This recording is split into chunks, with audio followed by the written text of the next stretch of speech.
और आज का संदेश हो।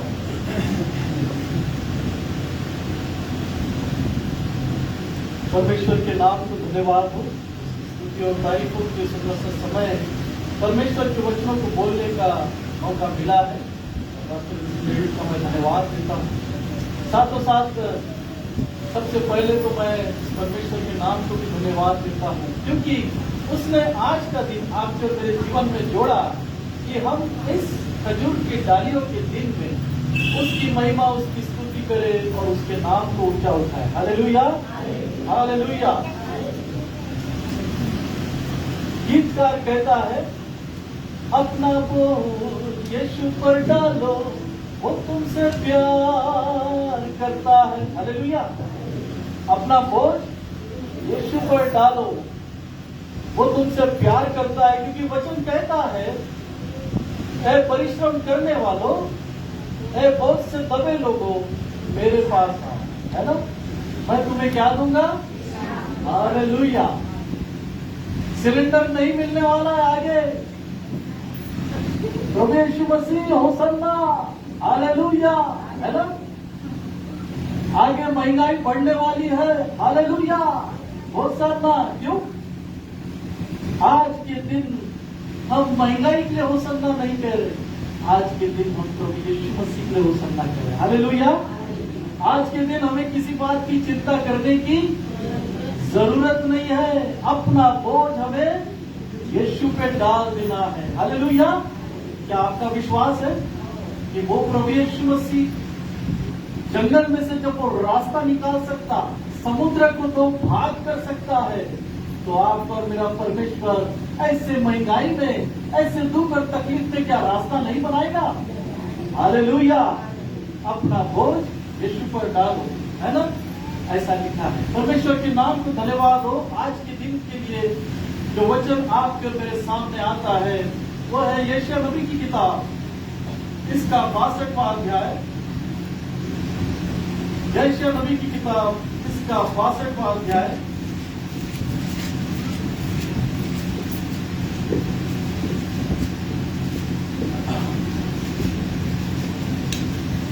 पहले सब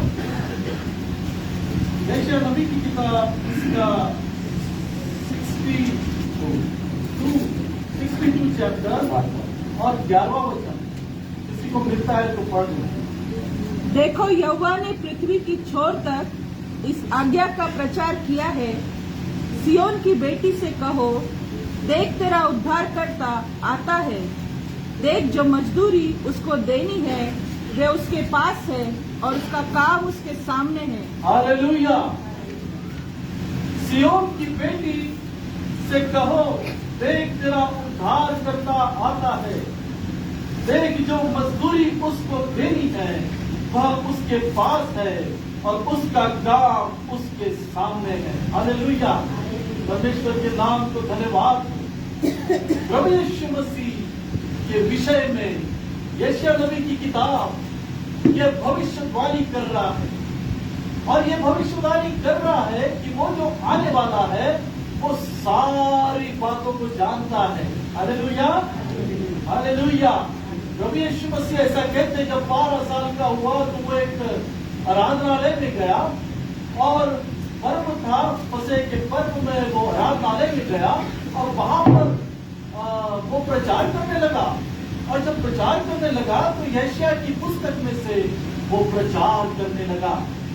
और ऐसा हो सकता है कि प्रभु यीशु मसीह ने इस बारे में भी सारी बातों को पढ़ा होगा, क्योंकि मित्रगण, प्रभु यीशु मसीह जिस वाक्य को हम देख रहे हैं जो मिलता है मरकुस रचित सुसमाचार, इसका 11वां अध्याय और 10वें वचन से 11वां अध्याय पहले वचन से 10वें वचन तक जब हम देखते हैं तो हम इस बात को जानते हैं कि प्रभु यीशु मसीह और उसके चेले बैतनिया, जैतून के पहाड़ पर, बैतफगे के गांव के आसपास वो आए थे। और ऐसा कहते हैं, वहां पर लिखा है, किसी को मिलता तो पढ़िए 1 से लेके 10 तक।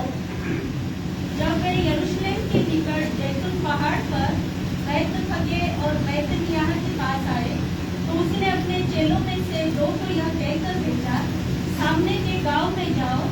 और उसमें पहुंचते ही एक गधी का बच्चा जिस पर कभी कोई नहीं चढ़ा बंधा हुआ तुम्हें मिलेगा, उसे खोल लाओ। यदि तुम में से कोई पूछे यह क्यों करते हो तो कहना प्रभु को इसका प्रयोजन है और वह शीघ्र से यहाँ भेज देगा। उन्होंने जाकर उस बच्चे को बाहर द्वार के पास चौक में बंधा हुआ पाया और खोलने लगे। उनमें से जो वहाँ खड़े थे कोई कोई कहने लगे, यह क्या करते हो? गधी के बच्चे को क्यों खोलते हो?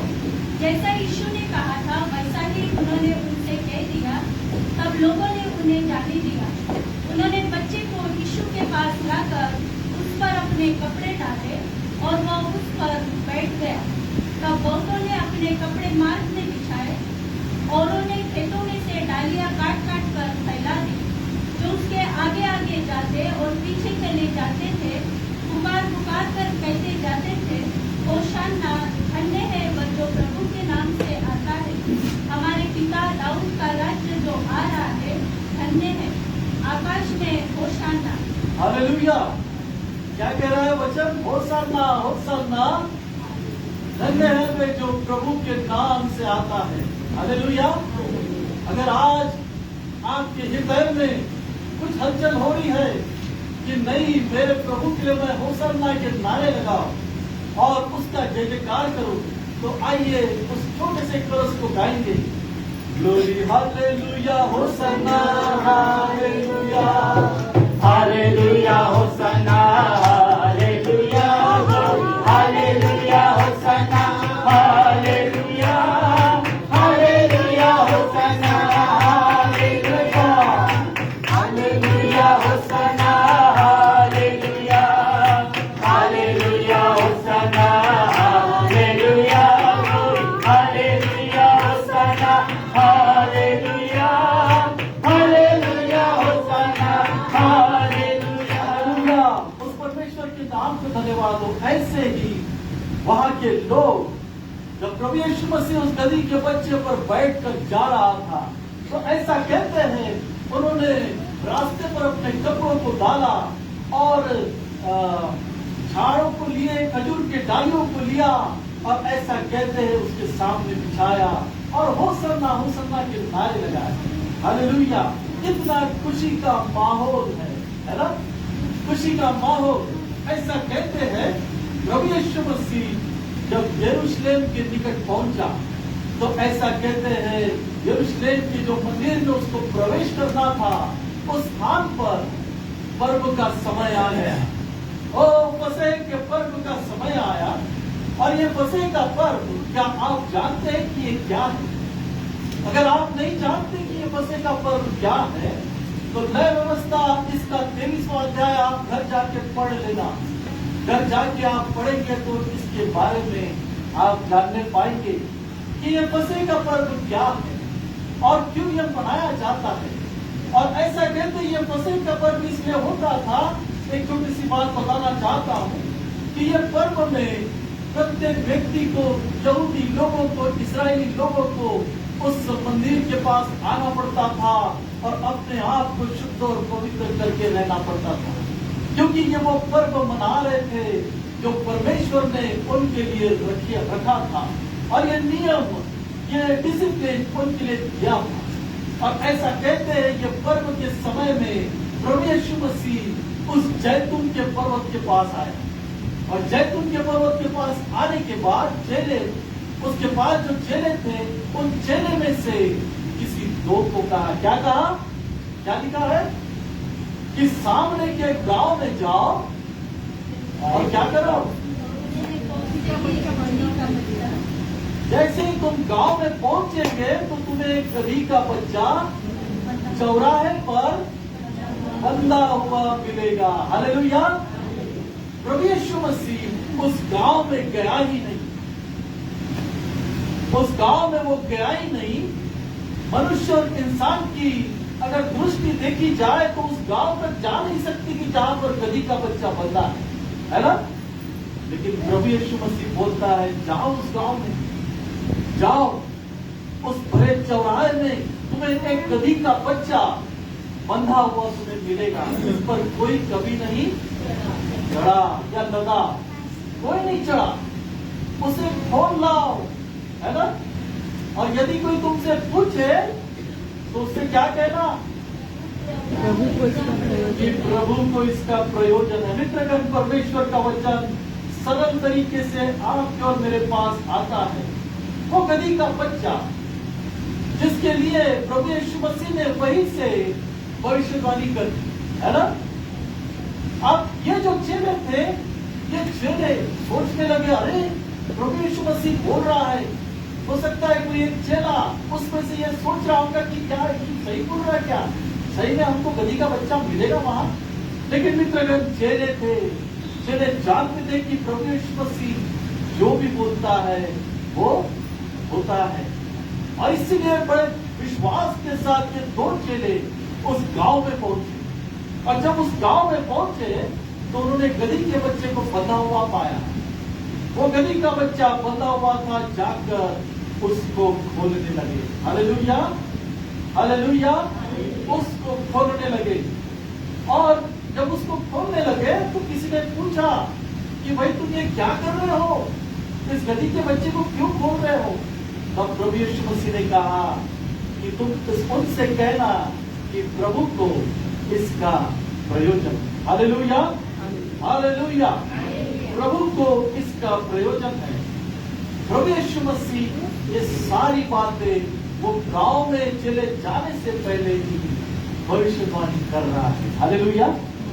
पुराने नियमों में हमने देखा बाइबल के कई भविष्यवाणी है ना, कई लोगों ने भविष्यवाणी की, परमेश्वर के दासों ने भविष्यवाणी की। और यशायाह नबी की किताब जब प्रभु यीशु मसीह पढ़ रहा होगा, तो जब पढ़ता होगा तो उसने ये भी देखा होगा कि मेरे लिए भी भविष्यवाणी पहले से की गई है। हालेलुया।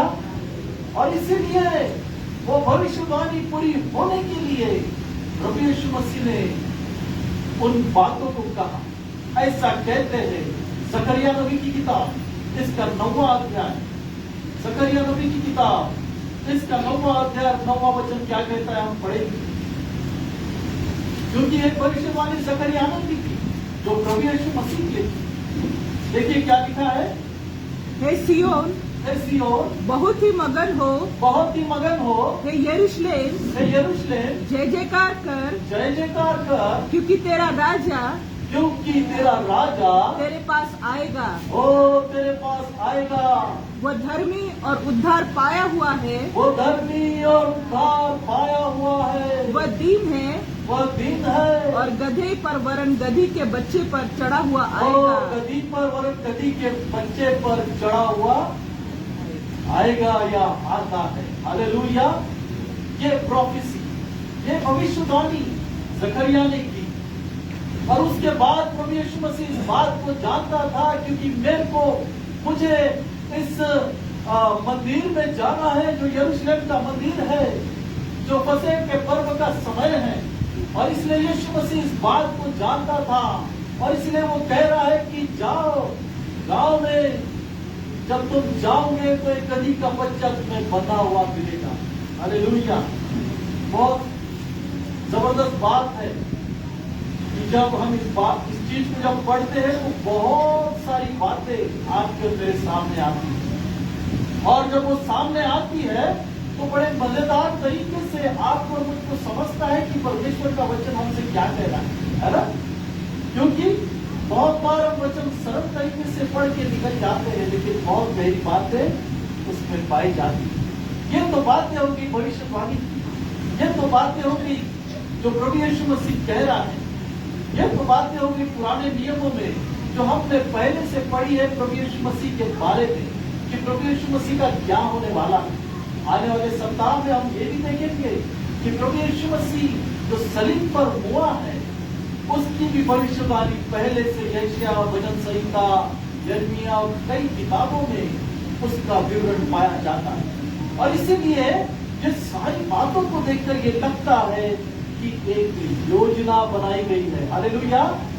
एक योजना जो परमेश्वर पिता ने और प्रभु यीशु मसीह उसका पुत्र, इन्होंने मिलकर ऐसी योजना बनाई कि हम कि कोई एक इस पृथ्वी पर जाएगा मनुष्य के लिए, किसके लिए? आपके और मेरे लिए वो जाएगा। तो कौन है वो? वो है हमारा प्रभु यीशु मसीह, जो आपके और मेरे लिए इस पृथ्वी पर आया। मित्रगण, परमेश्वर का वचन बहुत ही सुंदर आपसे मुझसे बातचीत करता है, आपको और मुझको सिखाता है, बताता है, अपनी गहरी बातों को प्रकट करता है। यदि हम उसकी होड़ में लगे रहेंगे तो हमें गहरी गहरी बातों को बताएगा। हालेलुया, परमेश्वर के नाम को धन्यवाद हो। ऐसा कहते हैं प्रभु यीशु मसीह के कहने के अनुसार जेलों में जाकर उस गधी के बच्चे को वहां से खोलकर लेकर आए। हालेलुया, खोलकर जब लेकर आया तो ऐसा कहते हैं वो गधी का बच्चा तो बंधा हुआ था। अभी तक उसे कुछ मालूम नहीं था कि मेरे साथ क्या हो रहा है ना। वो गधी का बच्चा चौराहे पे जब बंधा था तो मेरे ख्याल से वो ये सोच रहा था कि अब मुझे ऐसा ही रहना पड़ेगा।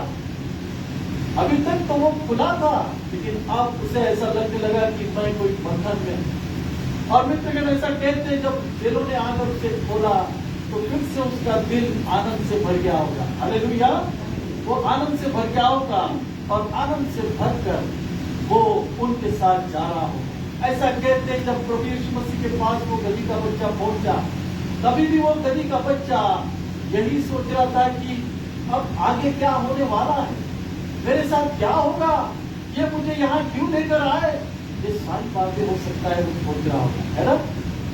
लेकिन मित्रगण, ऐसा कहते हैं वचन, ऐसा लिखा है यहाँ पर कि मरकुस रचित समाचार 11वां अध्याय और 11वां अध्याय और 3रा वचन अगर हम देखते हैं, मरकुस रचित समाचार 11वां अध्याय और 7वां वचन अगर हम देखते हैं तो उन्होंने बच्चे को यीशु के पास लाकर उस पर अपने कपड़े डाले। अब ये गधा जो है, गधे के विषय में आप और मैं सब जानते हैं ना। गधा कैसा होता है? किसी को अगर गधा बोलते तो हमें बहुत बुरा लगता है ना। अरे तू तो गधा है, बहुत बुरा लगता है कि अरे इसने मुझे गधा कहा। या कोई स्त्री को अरे तू तो गधी है तो बहुत बुरा लग जाता है ना। लेकिन देखो ना, आज प्रभु यीशु मसीह को उसका प्रयोजन है। हालेलुया। अरे हो सकता था प्रभु यीशु मसीह बोल सकता था कि घोड़े को लेके आओ, ऐसा करो, रथ लेके आओ, रथ में मैं बैठकर जाऊंगा, अपने यरूशलेम उस मंदिर में जाऊंगा जो मंदिर परमेश्वर की इच्छा से बनाया गया है, उस मंदिर में मैं जाऊंगा, है ना।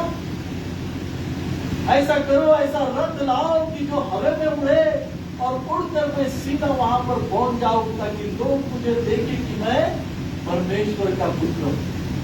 लेकिन प्रभु यीशु मसीह ने ऐसा नहीं किया। उसने घोड़े को नहीं लिया, उसने गधे को लिया। क्यों लिया गधे को?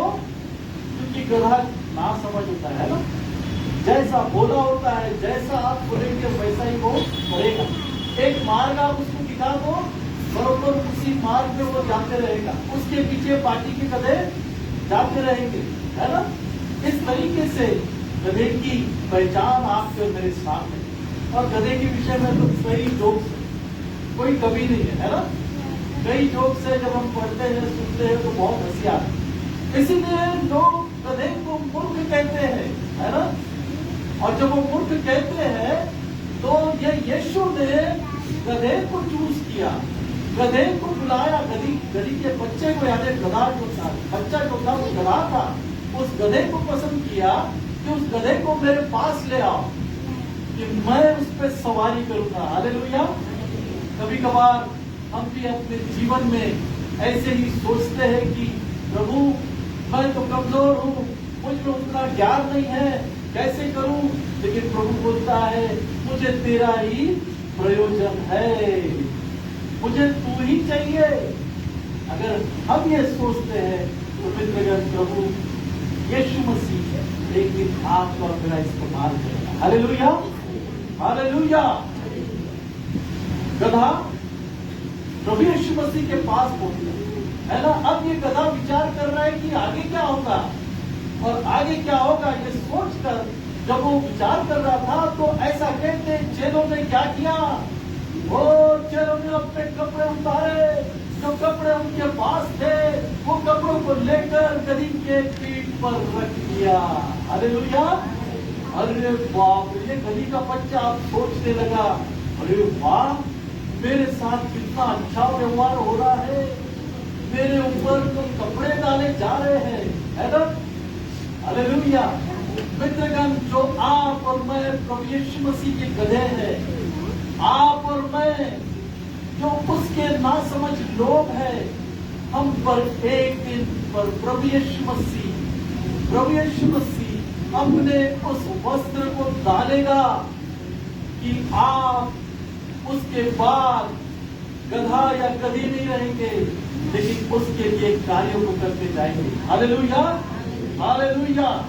ये गधी का बच्चा ये सोच रहा है कि मेरे ऊपर ये कपड़े डाल रहे हैं, बड़े सुंदर सुंदर कपड़े डाल रहे हैं, मुझे सजा रहे हैं।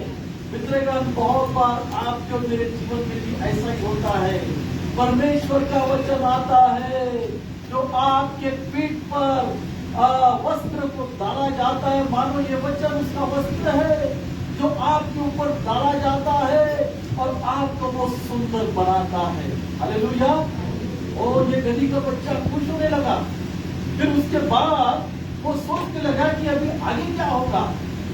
और ऐसा कहते हैं, वचन में लिखा है कि उसके पीठ पर कपड़े डाले गए और आगे उन्होंने बच्चे को यीशु के पास लाकर उस पर अपने कपड़े डाले और वह उस पर बैठ गया। कौन बैठ गया? प्रभु यीशु मसीह उस पर बैठ गया। मित्रगण, वो प्रभु यीशु मसीह जो राजाओं का राजा है, जो प्रभुओं का प्रभु है, रथों और घोड़ों को छोड़कर एक गधी के बच्चे पर बैठ गया। अर्थात प्रभु यीशु मसीह अपनी नम्रता को लोगों तक पहुंचा रहा है, अपनी नम्रता का सुसमाचार लोगों तक पहुंचाना चाह रहा है कि जैसे मैं नम्र हूँ वैसे तुम भी नम्र बनो। Hallelujah, hallelujah. प्रभु यीशु मसीह को चाहता है आपके और मेरे जीवन में कि हम नम्र बनते चले जाएं। और ऐसा कहते हैं प्रभु यीशु मसीह उस गधी के बच्चे पर बैठ गया। हालेलुया। अचानक इस गधे ने ये सोचा कि अरे ये क्या हो गया, ये मेरे ऊपर कौन बैठ गया जो बोझ मुझे दे रहा है। क्या कर रहा है? मुझे बोझ दे रहा है। ओ मित्रगण, जब प्रभु यीशु मसीह आपके ऊपर अपना बोझ डालता है तो उस बोझ में बहुत सारी आशीषें आपको मिलती है। हालेलुया। प्रभु यीशु मसीह का बोझ, या फिर आप जो प्रभु यीशु मसीह का बोझ उठाते हो, वो बोझ आपके लिए उत्तम बोझ होता है। हालेलुया। वो बोझ आपके लिए आशीषों का बोझ होता है। हालेलुया। अब आप कहोगे कि ये कैसा बोझ है ना? अपना बोझ यीशु पर डालो, वो तुमसे प्यार करता है। अरे यहाँ तो प्रभु यीशु मसीह बोल रहा है, क्या बोल रहा है कि हे बोझ से दबे लोगों, मेरे पास आओ, मैं तुम्हें विश्रांति दूंगा, है ना। लेकिन यहाँ पर तो प्रभु यीशु मसीह बोझ डाल रहा है ना। विचार करने की बात, गधा भी यही सोच रहा होगा, प्रभु यीशु मसीह ये जो बैठा है मेरे ऊपर बोझ डाल रहा है। और ऐसा कहते हैं वो गधा ये सोचने लगा कि अब क्या होगा आगे, अब ये भी तो बैठ गया, अब आगे मुझे क्या करना है, ये वो विचार में पड़ गए। मित्रगण, ऐसा कहते हैं प्रभु यीशु मसीह का बोझ आपके और मेरे लिए है। अगर हम वचन को निकालेंगे और पढ़ेंगे तो हम जानेंगे कि उसका क्या बोझ है जो वो आपके और मेरे ऊपर डालना चाहता है ना। हो सकता है ये बात लूका रचित सुसमाचार इसका 9वां अध्याय और 23वें वचन में लिखा है। हम पढ़ के देखेंगे। लूका रचित सुसमाचार 9वां अध्याय और 23वां वचन क्या कहता है? उसने सबसे कहा, हाँ, उसने सबसे कहा, यदि कोई मेरे पीछे आना चाहे, यदि कोई मेरे पीछे आना चाहे तो अपने आप से इनकार करे अपने आप से इनकार करे और प्रतिदिन अपना क्रूस उठाए और हुए प्रतिदिन अपना क्रूस उठाए हुए मेरे पीछे बोले, मेरे पीछे हो ले। आगे, क्योंकि जो कोई अपना प्राण बचाना चाहेगा हाँ, वह उसे खोएगा, हाँ। परंतु जो कोई मेरे लिए अपना प्राण खोएगा हाँ। वही उसे बचाएगा। हालेलुया। क्या कहता है? उसने सबसे कहा, किससे कहा? सबसे। उसने किसी एक चेले से नहीं कहा, सबसे कहा। जितने लोग थे, जितने चेले थे, ऐसा लिखा है लूका रचित समाचार 9वां अध्याय और 23वां वचन। उसने सबसे कहा, यदि कोई मेरे पीछे आना चाहे तो अपने आपे से इनकार करे और प्रतिदिन अपना क्रूस उठाए मेरे पीछे हो। क्या करना है? कौन सा बोझ हमको लेके जाना है? ओ, अपना क्रूस हमें उठाना है। और वो क्रूस क्या है? ओ मित्रगण, उसका ये जीवित कलाम, उसका ये जो वचन जिसके आधारित आपको अपना क्रूस उठाए हुए लिए चलना है। मित्रगण, ये बोझ तो यीशु मसीह आपको उसको दे रहा है और कहता है। क्यों? क्योंकि जब हम अपना क्रूस उठाकर चलेंगे, क्रूस उठाने का अर्थ क्या हुआ? समझते हैं? आप जानते हैं क्या होता है? क्रूस उठाने का अर्थ यह होता है कि आप परमेश्वर के वचनों को लेकर औरों तक पहुंचाए। आप परमेश्वर के उन गवाहियों को लेकर औरों तक पहुंचाए। यह है आपका क्रूस। कठिनाइयों में, दुख और तकलीफों में आप अपना क्रूस लेकर सच्चाई से उसके वचनों का बखान करें या प्रचार करें। यह है अपना क्रूस स्वयं उठा के चलना। हालेलुया। और उसके साथ साथ हो सकता है इस संसार में रहते हुए आपको दुख और तकलीफ और मुसीबतें और संकट आए, वो भी अपना क्रूस उठा के आपको साथ में चलना है। हालेलुया। हम सोचते हैं ये सहज है, आसान है, कठिन है। मित्रगण, कठिन नहीं है ना क्रूस उठाना, क्योंकि हम जिसका बोझ उठा रहे हैं उसका बोझ आपको आशीष दिलाएगा। हालेलुया। उसका बोझ आपको आपके सारे दुख, तकलीफ, बीमारी, लाचारी, गरीबी, अत्याचारी, हर एक बातों से वो आपको ऊपर आपको छुड़ाएगा और आपको आशीष देता जाएगा। हमने तो उसका बोझ उठाया ही नहीं, इसलिए दुख संकट आपको डराते हैं। हमने तो उसका बोझ उठाया ही नहीं, इसलिए परेशानियां आपको पहाड़ के समान दिखती है। लेकिन जब हम उसका बोझ उठाएंगे, उसका क्रूस लिए चलेंगे, तो मित्रगण, उस क्रूस को जब आप उठाएंगे तो मानो आप अपने जीवन में आशीषों में आशीष पाते चले जाएंगे। हालेलुया। हालेलुया। ये गधा प्रभु यीशु मसीह का बोझ लेकर जा रहा है। अब ये बैतनिया की ये जैतून की पहाड़ी, और जैतून की पहाड़ी से बैतसैदा और बैतफगे में जो गांव है, वहां के गांव में से ये गधी का बच्चा आने के बाद यहाँ से वो यीशु अब गधी के बच्चे पर बैठकर जाने को तैयार। कहा जा रहा है? और ये उस मंदिर की ओर जा रहा है।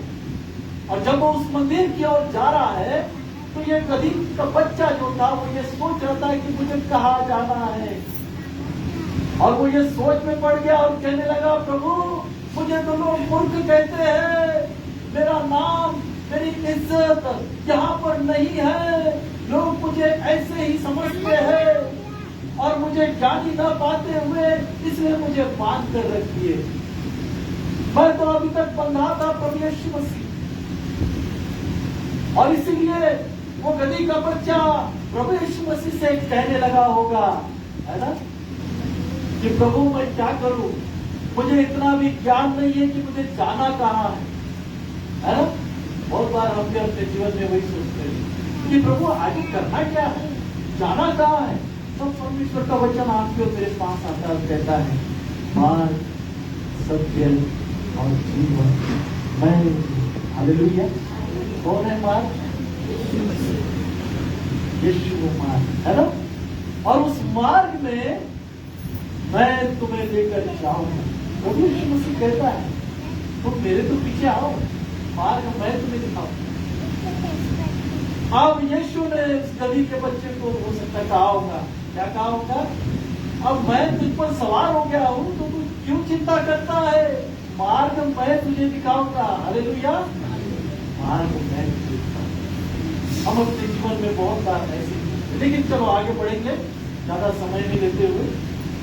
उस मार्ग में प्रभु यीशु मसीह अब जाने को तैयार है। और ऐसा कहते वो गधी का बच्चा सोच रहा था। उतने में क्या हुआ, वचन में लिखा है, हम पढ़ेंगे। उतने में ऐसा हुआ तब बहुतों ने अपने कपड़े मार्ग पर बिछाए। 8वां वचन। तब बहुतों ने क्या किया?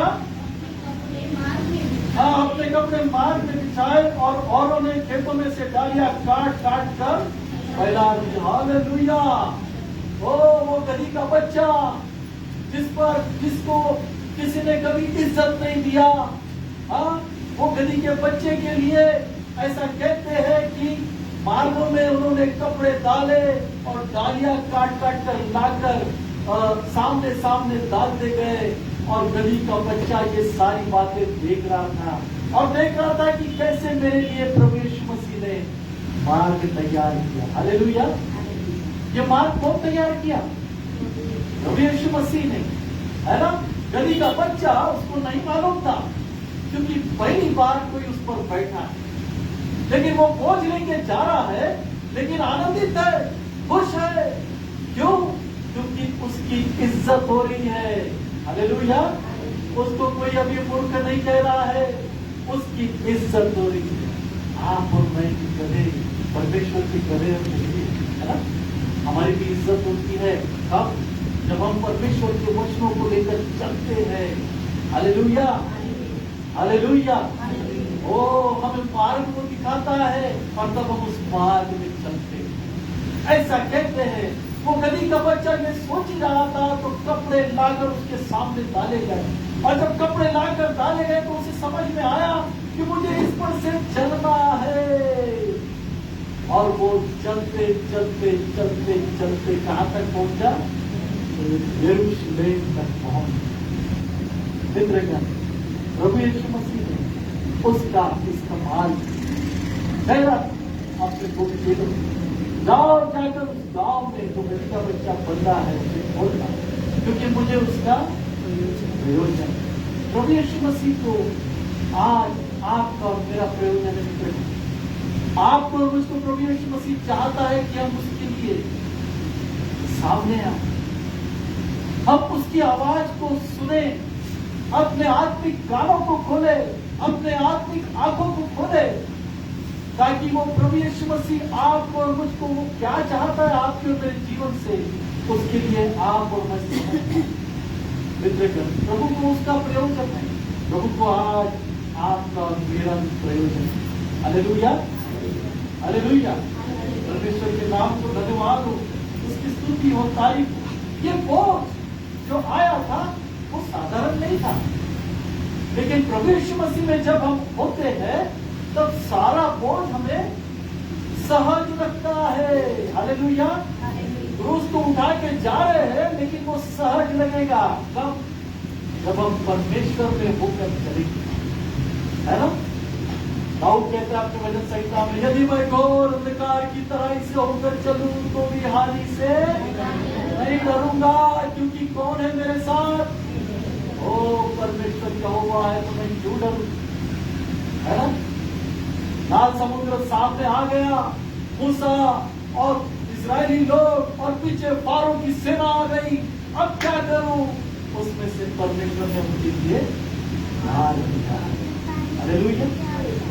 परमेश्वर की बात तो आपका प्रयोजन, जब आप उसको चखोगे, ऐसा लिखा है वचन संहिता 34 में, चक्कर देखो कि यहोवा कैसा, अर्थात परख कर देखो कि यहोवा कैसा। कभी चखा है अपने प्रभु को? चखा है तो आप जानते हैं, है ना, कि वो कैसा भला परमेश्वर है। वो हमारे लिए और तुम्हारे लिए महान निकालता है। परमेश्वर का वचन आज बहुत सारी बातों को आपको बताने जा रहा है, लेकिन मैं जब भी खत्म करूंगा 12 बज रहे हैं, फिर अगली बार मुझे ज्यादा टाइम मिलेगा तो और मैं अच्छे से आपको बता दूं।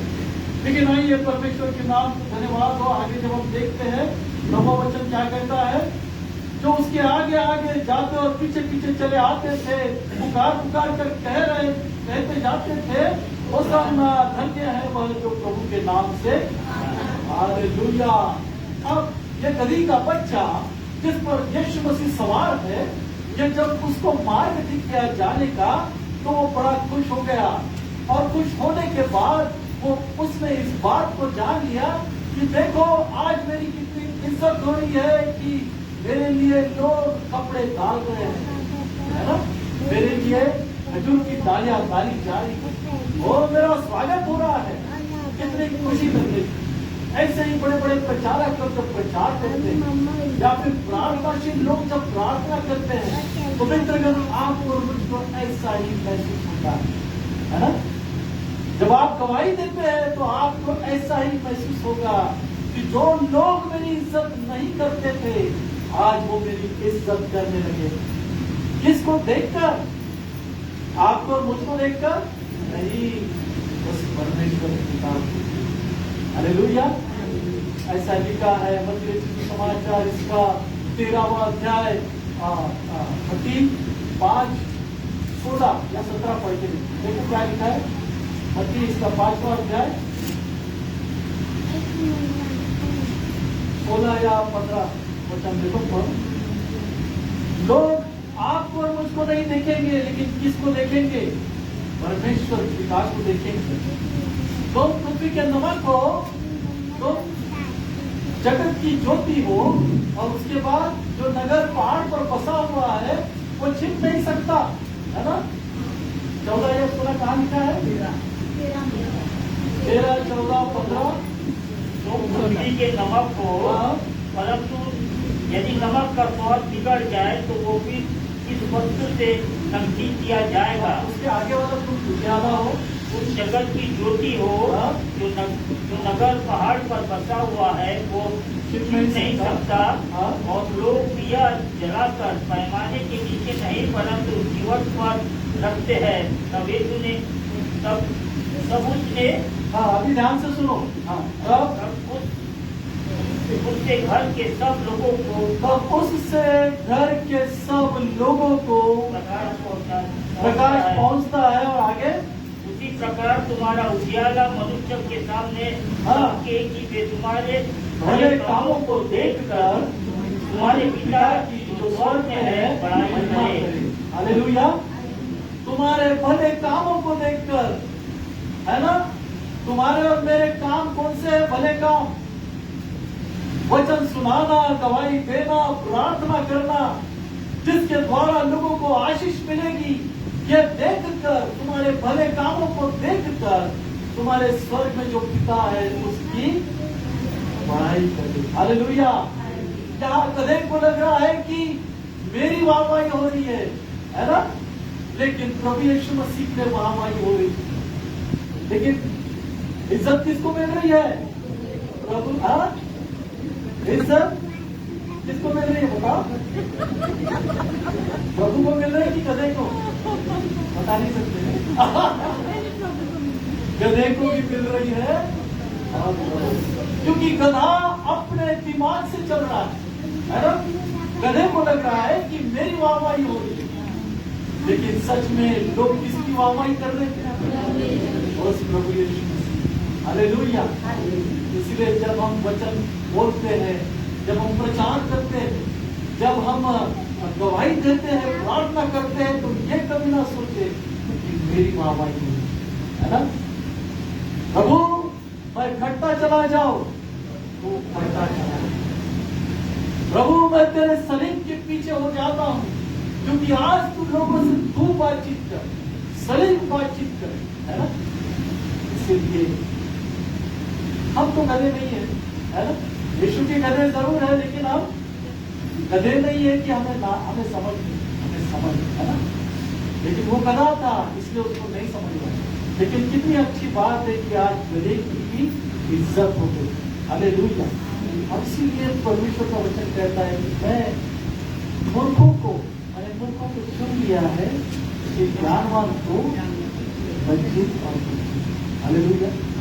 मूर्खों को चुनने वाला हमारा परमेश्वर ऐसा कहता। और एक बात, मैं शास्त्रीय पड़ोसियों के लिए नहीं आया हूं, हाँ?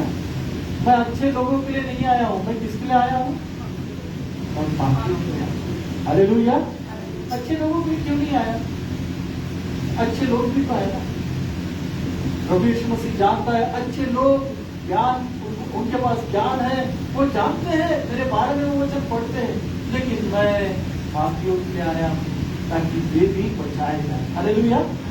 मैं पापियों के लिए आया हूं ताकि वे भी बचाए जाए। आज परमेश्वर का जय घोष हो रहा है और ऐसा कहते हैं, जय घोष होते होते लोगों ने झाड़ियां, खजूर की डालियां ली और होसन्ना और हालेलुया कहते कहते प्रभु यीशु मसीह को उस स्थान तक पहुंचाया। और क्या कहने लगे? कहने लगे कि क्या कहने लगे? आगे लिखा है,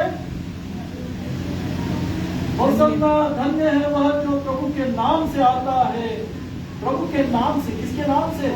प्रभु के नाम से। 10वां वचन, हमारे पिता दाऊद का राज्य जो आ रहा है, धन्य है आकाश में होसन्ना। धन्य है आकाश में होसन्ना। क्योंकि कौन आ रहा है?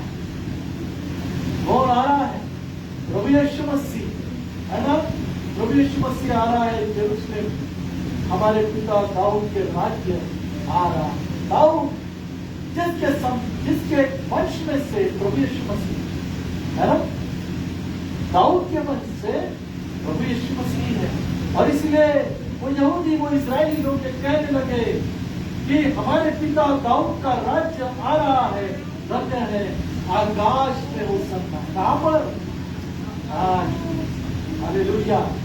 इस तरीके से प्रभु यीशु मसीह का विजय प्रवेश वहां पर हुआ उस मंदिर के पास। और विजय प्रवेश होने के बाद लोगों ने उसको हालेलुया होसन्ना कहा और लोगों ने उसका जय जयकार किया, क्योंकि वो जानते थे कि ये प्रभु यीशु मसीह कौन है, जिसने लाजर को मृतकों में से जिलाया, है ना। जिसने हमने बर्तमाई को पुष्टि, है ना, लंगड़ी को चला। ये सारे काम उसने किया। बैतनिया में क्या किया? लाजर जो 3 दिन से मरा था, चौथे दिन प्रभु यीशु मसीह आया और उसको जिलाया। हालेलुया। ओ हालेलुया। ऐसा हमारा प्रभु यीशु मसीह, तो क्यों ना हम उसका जय जयकार करे, उसके नाम को धन्य करें। हालेलुया। क्या आप सब खुश हैं? आज परमेश्वर का वचन समझ में आया? हालेलुया। हम जय जयकार करें, उसके नाम को धन्यवाद दें, क्योंकि वही प्रभु यीशु मसीह है जो आपके और मेरे लिए मार्ग बन के संसार में आए। हालेलुया। ताकि हम पापियों का उद्धार हो और हम बचाए जाए और स्वर्ग में उसके संग रहें। आमीन। हालेलुया।